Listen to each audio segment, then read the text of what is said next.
अब जस्तो यो उठेको फन्ड चाहिँ हामीले कसरी डिस्ट्रिब्युट लाइक समस्यामा परेको जस्तो अस्ति रिसेन्टली पनि अब स्टुडेन्टहरू कति धेरै अस्तिकै एउटा केसमा पनि नेपाल फर्किनु भएको छ एउटा स्टुडेन्ट होइन त्यस्तै समस्याहरू त कति हुन्छ अभियसली पनि त्यसमा कसरी डिस्ट्रिब्युट कसरी कन्टिन्यू तपाईँको सहयोग गर्छ त्यसलाई हामीले एउटा गाइडलाइन बनाएको छ हजुर किनभने भोलि कन्फ्लिक्ट आउँछ मेरो मान्छे तेरो मान्छे यसलाई गर्नै पर्यो भन्ने हुन्छ त्यसको पनि सीमा छैन यहाँ होइन एउटा एकजना व्यक्ति हस्पिटल जानु पर्यो भने 10,000को बिलहरू आउँछ त्यो सबै एकैजना व्यक्तिलाई प्रोभाइड गर्न सक्ने अवस्था पनि हुँदैन त्यसैले अवस्था हेरेर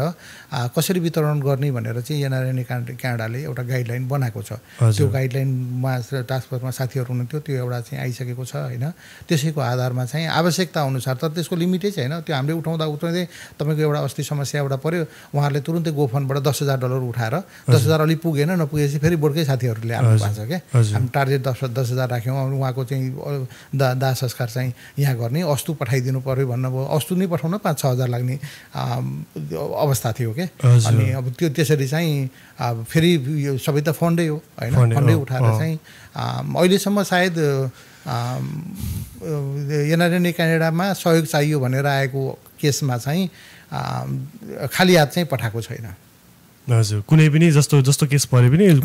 जस्तो कुनै पनि केसमा तपाईँको चाहिँ सेक्सुअल एसल्ट होस् अथवा तपाईँको एक्सिडेन्टको केसहरू होस् हाम्रो 5-7 जना एक्सिडेन्टमै पर्नु भएको थियो उहाँहरू होइन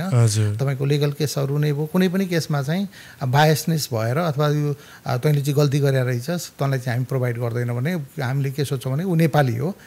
गल्ती र साँचो भनेको एनआरएनले छुटाउने कुरा होइन हामीले मानवताको हिसाबले हामीले गर्ने सहयोग गर्नुपर्छ भनेर एनआरएनले गर्छ